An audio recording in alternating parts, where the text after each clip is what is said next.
Tem um cagalhão ali na frente que encosta o cu no olho dos outros, que coloca música alto na rua e que encosta a boca no cu dos outros. Sai da frente aí, ô vagabundo, tá atrapalhando o caminho aí com essa porra de música alta. Aqui é pra você, ó. Quero ver só me tirar. Vai sair, vagabundo. Se eu falei que vai sair, vai sair. Pera aí, cara, esse cara tirou a gente aqui, mano, botando música alta aqui, encostando o cu no olho dos outros, encostando a boca no cu das outras, meu.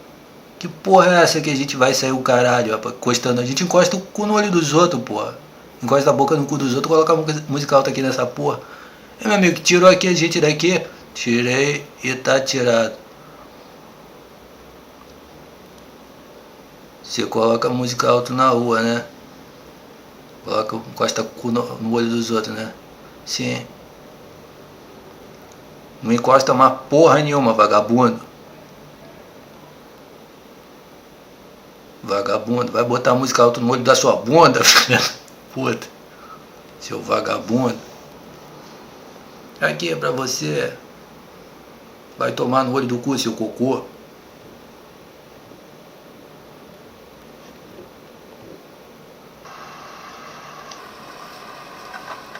Depois de colocar música alta na rua, encostar o cu no olho dos outros.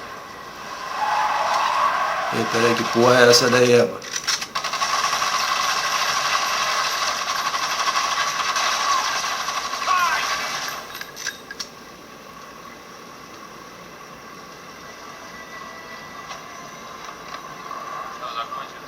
É esse indivíduo aí que tava colocando música alta na rua, encostando o cu no olho dos outros, encostando a boca no cu dos outros.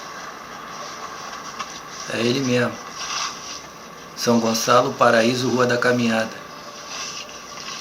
Tava espionando o computador, encostando o cu no olho dos outros, encostando a boca no cu dos outros e colocando música alta.